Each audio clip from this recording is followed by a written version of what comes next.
All right, we have another HR in at Reed Custom Garage. It's a special power glide, and we're just going to give it a freshen up here. It's not a full restoration. It's in pretty shabby condition, and the owner doesn't want to put the big dollars into it, so he's just going to put enough into it to put a fresh coat of paint on it and attack some little rust spots here and there. There is a lot of humidity blisters running along the panels, and when it comes to that sort of thing, if we're not going back to bare metal, I never offer a full warranty on this job. It's just going to be grind it down with a longboard sandpaper, get it straight, you know, sand those bubbles out and give it a coat of paint while attacking some pretty nasty, check this out, surface rust. We've got quite a lot of bog in here too. My micrometer doesn't even read, doesn't even pick up, and it will go up to 3 mils of bog, so there's at least over 3 mils, in some areas could possibly be 5. Right up to the front of the bonnet, it's actually quite good. The micrometer's only reading 0.5 mil, so there's obviously been a lot of filling work here at the top, probably trying to bring the bonnet up to meet the guards here. But one thing cool about this HR, Troy noticed yesterday, it's supercharged. Look at this, a 186 supercharger on it. So that's pretty cool. I haven't seen that before. I'd be interested to see how a 186 supercharged powered motor goes. So when the owner gets this back, he's going to get that running, and I'm going to put it to you, Ray. I'd like to see you come back and give this a little squirt up Chetwynd Street. But anyway, I've got the boys ready to start stripping it all down. Take a good look at it. It's got bubbles everywhere. I don't know if you can see that, but it's pretty hideous, and we've got some rust sections at the bottom of the door to do. We're not going to be doing the roof. The roof's actually in pretty good condition, so it's just everything you see that's blue, external paint job, attacking any little bits of rust, and sending it home to get the love and tension that the Motorworks needs from there. All right, let's do it. All right, I really wanted to see what was causing this bubbling on the HR, so I instructed Billy to strip back to bare metal one door, just so we can take a look. And look, as you can see, these are just little rust bubbles, little rusty bits on the surface, and that's where the bubbling is coming from. We're really opening up the worms on this one already. Check out this lower rear quarter panel. Absolutely chewed up, and there's got to be about 0.5 centimetre of bog in that.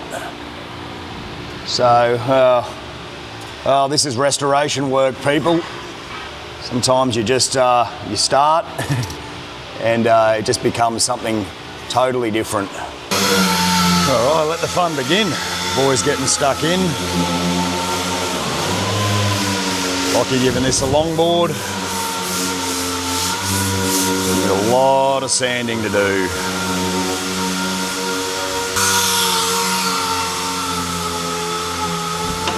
Byron and Billy over on the Lancer. Just getting that ready for a paint job. The boys have just called me over to have a look at something on the boot lid. I got a feeling this isn't good. What do you got there? Oh my God.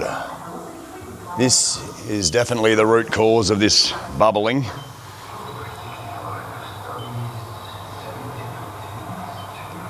Looks like that's diesel or oil. Well, water's gotten in behind all the paint and bog and mixed with something on the panel, like some kind of rust converter or something. Someone's just turned it to it's liquefied oil.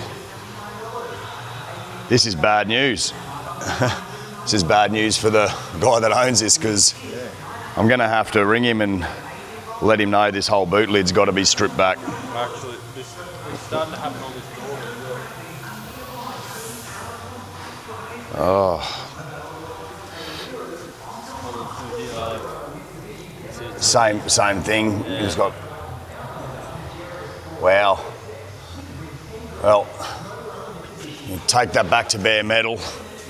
Same with the boot. I'm going to have to ring him, let him know that there are underlying issues, that we've got to go further on this job. That boot lid is crazy bad. Plus we've got about 4 mils of bog in that. That's just in that area. God knows what's in the rest of it. Oh, the joys. All right. It's restoring cars, guys.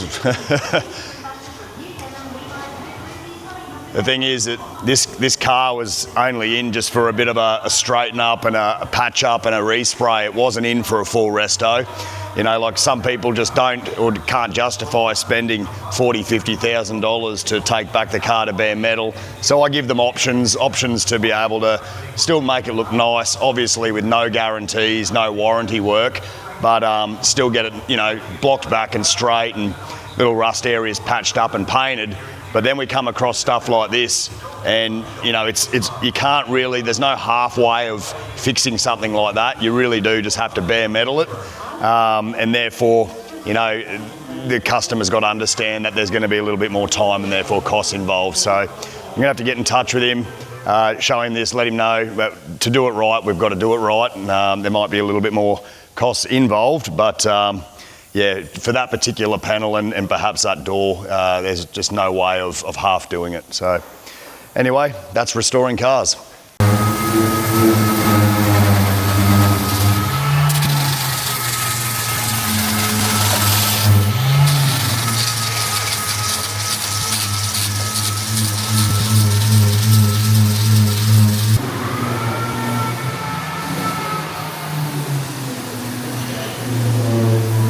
Boys paint stripping this one.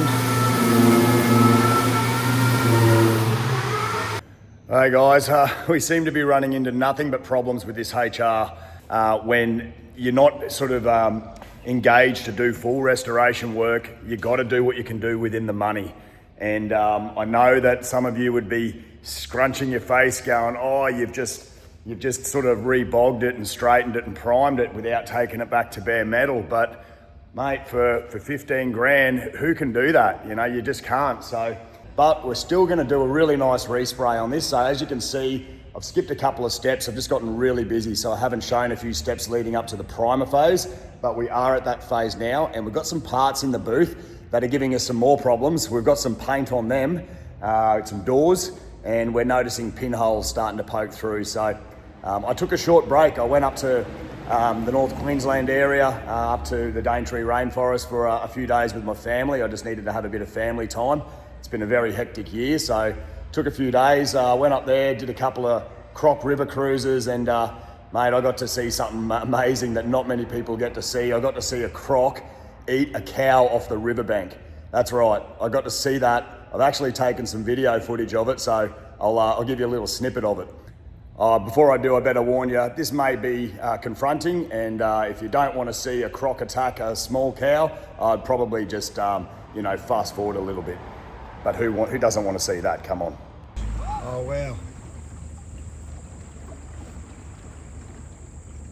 So has a calf fallen in, you said? I don't know the origin. It is a calf. The croc has a calf by the head. Yeah. Oh, wow. We're totally seeing a kill. This is the best ever. Yeah. For the calf, yeah. We're just watching a little calf that's fallen into the river and a croc has it by the head. I can't see it that way. Did it be dead already? No way. Do you think it fell in, or do you think the croc launched up and grabbed it? I think so, yeah. The croc has launched up and got it. I think this is one of those rare occasions where a croc has absolutely got it off the bank. Oh, wow.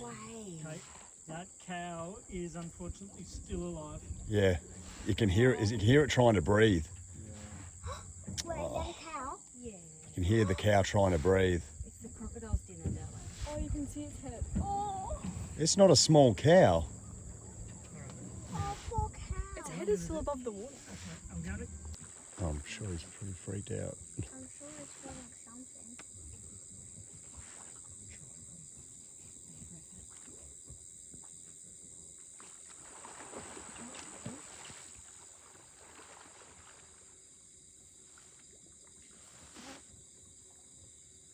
Is that what they call the death roll?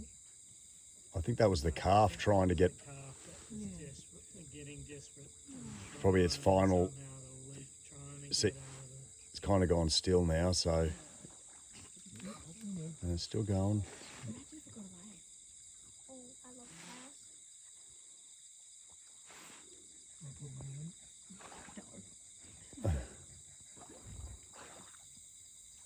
I don't think you escape the jaws of a croc like that.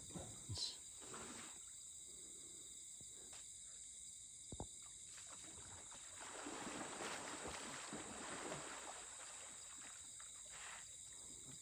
Wow, come on, it doesn't get more Australian than that, right? A North Queensland salty taking a cow off the riverbank and restoring HRs. I'm in heaven. Yeah, so while I was away, the boys got some paint on the HR doors. And wow, look at this. Pinholes. So that's a result of all the bog work in that, as you already know. Pinholes are definitely something that we don't like to put out the door, so we're gonna have to block these doors flat, fill those pinholes in and recoat it. The bonnet's actually come up okay. A few little bits of dust that we'll have to give it a good buff, but nothing we can't do off the buff. But yeah, those doors, we're redoing them.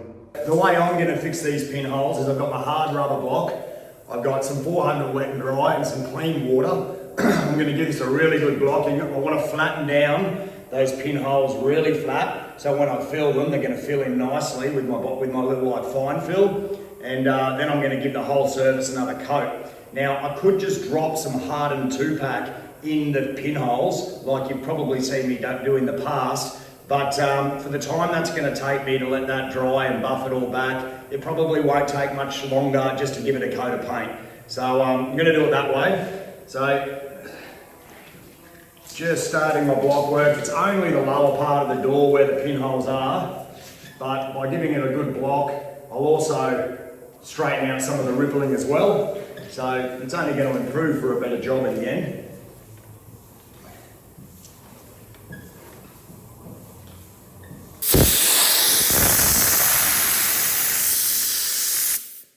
All right, so what we've got here is the exposed pinholes now.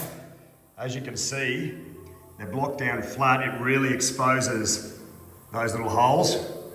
Now, when you paint it and the pinholes come through, the paint sits over them like a bit of a volcano. It's got this lip on them, just like a volcano, I guess, and you've got to flatten that down. You've got to take the heads off it, get it nice and flat. Now, I will try and just see if I can get a little bit of Scotch-Brite in the hole just so that it's sanded in there. I want the filler that I put in there to stick.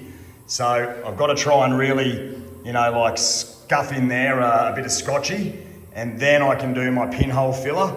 And then what I'll do is I'll mask my vortex tape edge right off that sharp little body line, and we're going to paint the lower part of that door with a nice flow coat of blue. Like I said, the top part is really good. There's no need to redo that. I don't want to put more paint up around all the masked off window areas and rubbers. I have used lifting tape.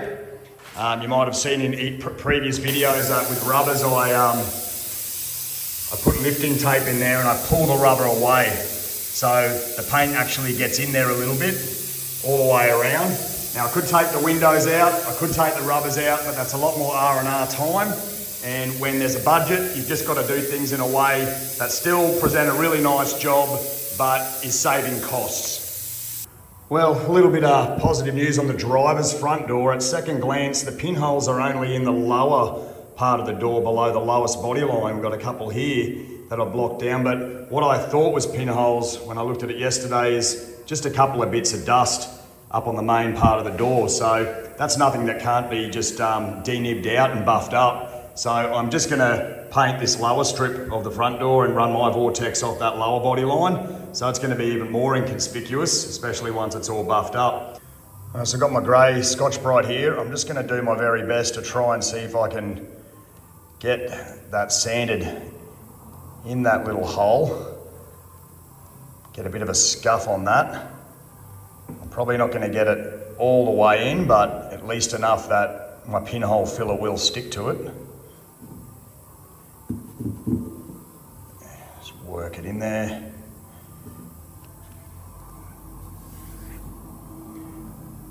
So yeah, you can see that top one there. It's now no shiny paint in there. So it tells me that I've scuffed it up a bit, and hopefully my pinhole filler will sit in there nicely and strong. I'll go around and do that to the rest of them, and then we'll mask up the door for paint. All right, so I got my Dolphin U-Pole Extra Fine Glaze. I use this for pinholes. It's a U-Pole product, like I said, and just gonna mix my little bit of hardener in with that. Just a little pea-size amount of hardener. To run my pinholes, and it's as simple as that. Wipe them in nice and firm so that there's no air pockets. Filling them in nicely. A couple over here. And there you go. And on the lower part of this door, just keep pressing it in until you can see it's fully filled. This will only take about 5 or 10 minutes to dry before I can sand. I'm just going to give it a wet block again with my 400, and you'll see that fine fill just sitting in that pinhole. I'm just going to direct 2-pack direct gloss straight over. That's what this is. It's a direct gloss. I'm going to put another couple of coats on that, and you'll see that it'll fill in nicely. Such a small little hole. Generally doesn't require primer. At least I've never had to really bother with primer. Just put a nice couple of heavy coats on it and she'll be sweet as Larry. Yeah, all done. Alrighty, now time to block our filler away from the surface, leaving what needs to be left in the pinhole. We'll just see that disappear in a moment. And some little light yellowy dots left over. And that's what we're left with. Okay, so I've got my vortexed tape edge, little soft edge there, and I'm just going to stretch it down nice and evenly on that body line. Right on the very pinnacle of it is where it needs to go. When I do my flow coat on this, the paint's just going to softly go under that, and when I buff it over, you're never going to see it.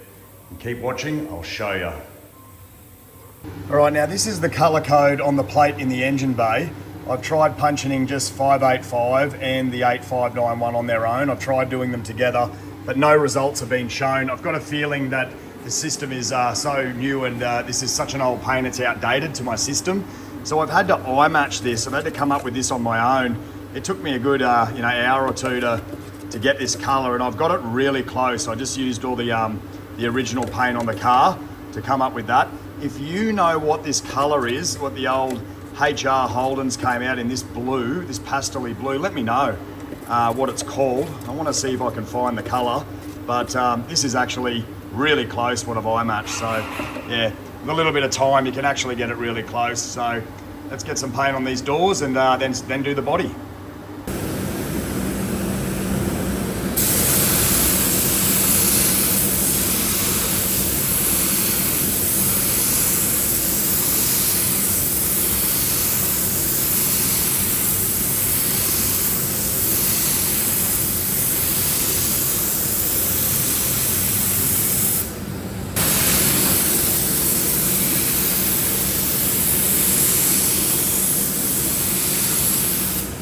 All right, so 20 minutes later and 2 coats.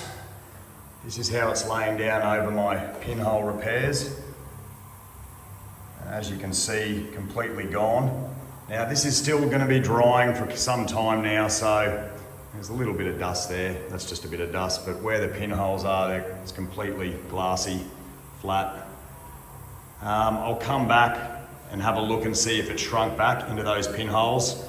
You can see a tiny little divot there. So, tiny little divot in the bottom there where the pinhole was. Not a hole anymore, just a divot. Probably be able to just give that a bit of a rub down and buff up. Being on that lower door there, it'll be very inconspicuous, but the main door with the main pinholes looks really good. By the time these doors go back on the car, we're still yet to do the car. There's going to be a lot of curing time, and the paint will be shrinking back. So we'll have a look at those pinholes again, and we'll probably see it's shrunk in a little bit there is no primer over them, but it won't be anything that I won't be able to just give a little bit of a rub back and buff up. It'll be so inconspicuous you would never really be able to tell. So we'll come back to that and we'll see just how it looks at the very end of the job. Alright, so Billy and I got the body ready for paint. Before I do so and we wax and grease it, I'm just going to give the floor a little bit of a sprinkle of water. Not too much, I don't want to be trudging in it and the airline kicking the water up onto the car, but just moist enough that it's going to hold dust down on the ground.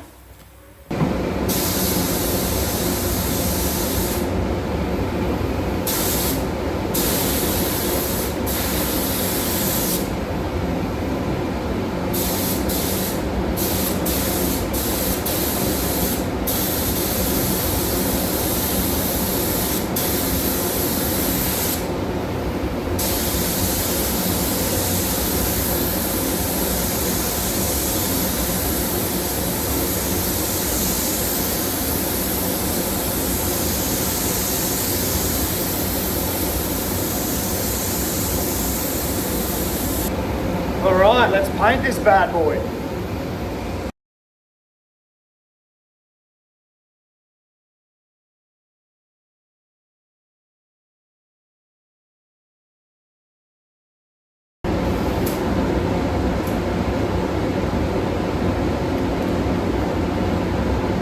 Alright, it's the next day, and just have a look how beautiful Protect Direct Gloss lays down.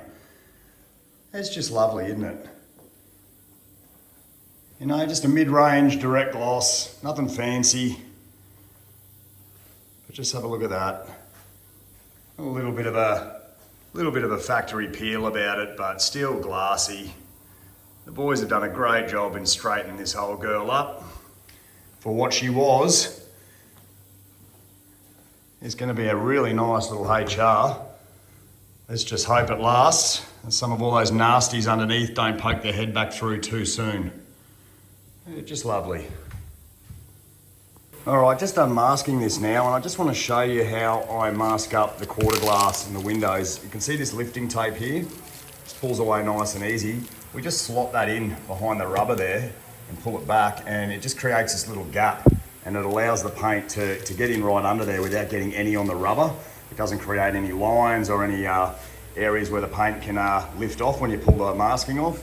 You just pull it off, and as you can see, you've just got this nice clean painted door frame without having to take the glass and quarter glass out.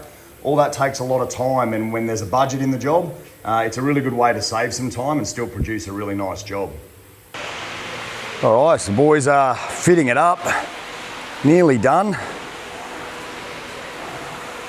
It's looking rad. Just got the bumpers to go, a couple of lights, a few bits and pieces. Coming together nice. Lockie putting a few remaining badges on.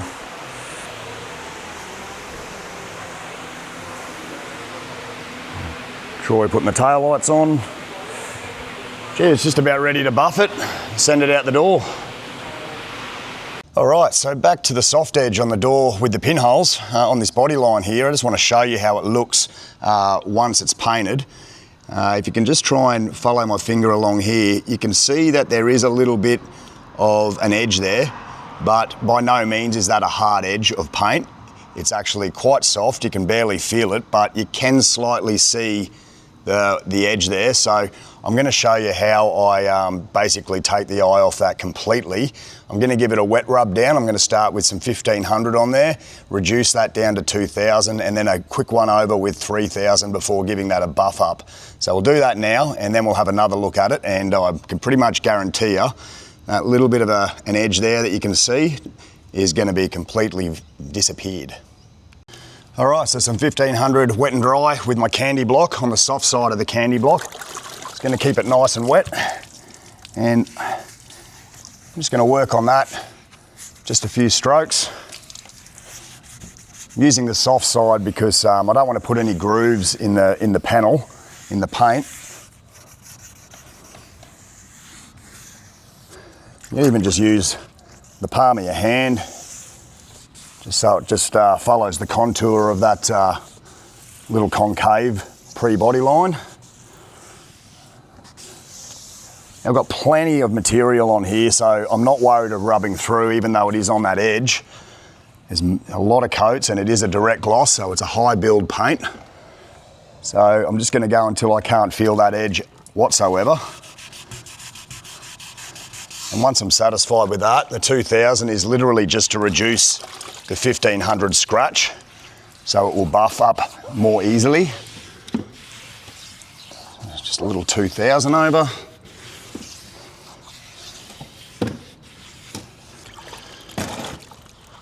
And the final sand is just a little bit of 3000. Just got some Trizac here that you can stick on a whizzer, but I'm just using it by hand just for a finishing touch.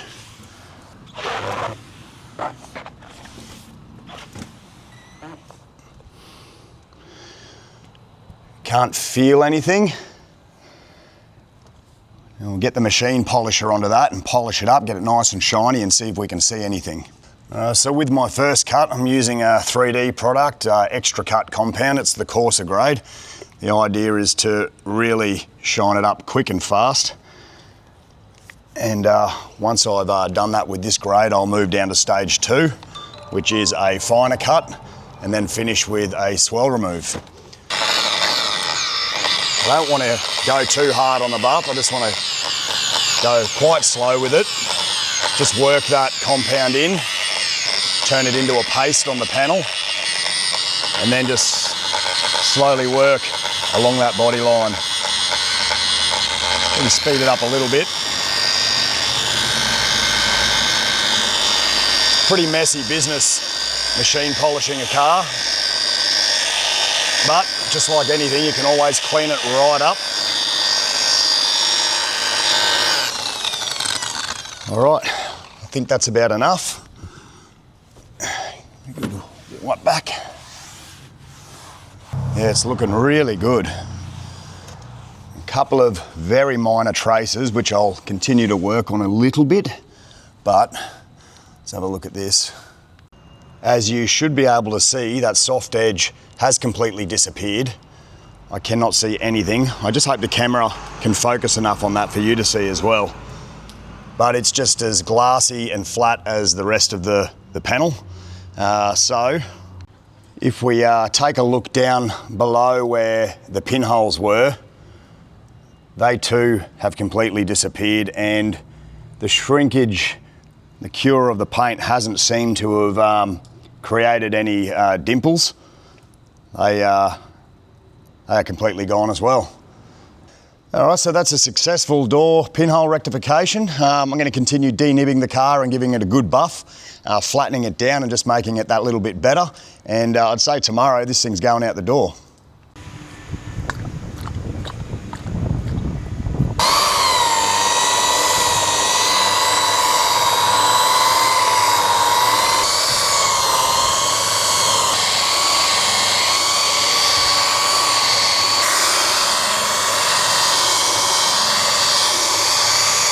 Now, I suppose the good thing about leaving the chrome on is I'm able to polish it at the same time, so I'm bringing them up a lot better. Just got to be careful not to go too hard on them. But they're going to come up so much better with a machine polish as well. They're shining them up beautifully. Billy's just been doing some swirl removing, some final polishing. I am glad that we buffed this with the chrome trims on, because we were able to give them a good polish as well. And they've just come up so much better. And it's easier to do when they're stuck to the car. Alrighty, we've reached the climax. No one's more happy about this than me. I'm going to turn the camera around and you're going to see just how massively this car has been transformed. For a budget respray, repair work, it really truly is something to behold. Check this out. Oh, just take a look at that. That's a direct gloss finish in ProTech. So you've shined up all the chromes with the buff work. Nice and straight.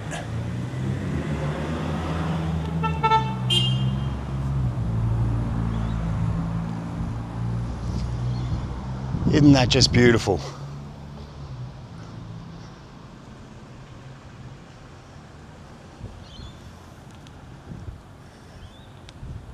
It's amazing what a good buff can do.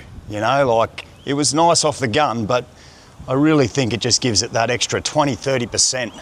Flattens everything down, just brings it up with beautiful clarity. Look at that. You can't argue with that. Well, you've seen this tight old HR being brought back to life. You've seen a croc attack, a croc-eater cow. If I haven't got you subscribing yet, the chances are I probably never will. But nevertheless, I want to thank you for watching the video. Thank you to my subscribers, and I've got plenty more to come. So don't go anywhere.